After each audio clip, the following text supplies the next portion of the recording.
سلام، من آتی هستم، ایشون هم آبی هستن و امروز توی این ویدیو قراره که مراحل ساخت یک گربه چوبی رو ببینیم. یک گربه چوبی که حالت ایستاده داره و داره یه پروانه رو میگیره. برای ساخت این گربه من از چوب گلابی استفاده کردم. اکثر کارهای من با چوب گلابی ساخته میشه و این گربه هم همینطور. ضخامت چوبی که استفاده کردم حدوداً 27 میلیمتره و طول این گربه 10 سانتی متره. قبل از شروع یه سری توضیحاتی رو من خدمتتون عرض کنم.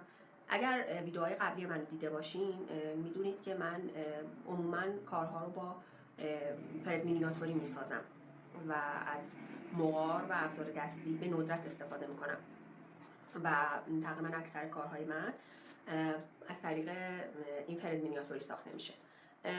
خب سوالی که مطرح میشه معمولا این هستش که اون سری‌هایی که من استفاده میکنم برای ساخت کارها معمولا مورد سوال هست که چه شکلی هن یا از کجا خریداری شدن. من یه ویدیو با این موضوع ضبط کردم که در اون شما میتونید ابزارهایی که من استفاده کردم، سری فرزها رو ببینید که از چه نوعی هستش و حالا برای کسایی که داخل ایران هستن جایی که خریداری کردم، جاهایی که میتونن بخرن و همینطور لینک آمازونش رو برای کسانی که خارج از کشور هستن هم توی توضیحات اون ویدیو قرار خواهم داد. به همین خاطر اگر قصد این رو دارین که کارهایی رو که توی ویدیوها میبینید رو بسازید، فکر کنم پیش زمینه‌اش اینه که این ویدیو رو ببینید که با سری‌ها آشنا بشین تا روش ساخت کارها براتون راحت‌تر و مشخص‌تر. امیدوارم که این ویدیوها رو دوست داشته باشین و اگر سوال یا ابهام موقع ساخت براتون پیش اومد میتونید تو بخش کامنت ها بپرسین و من تا جایی که بتونم حتما پاسخگو خواهم بود.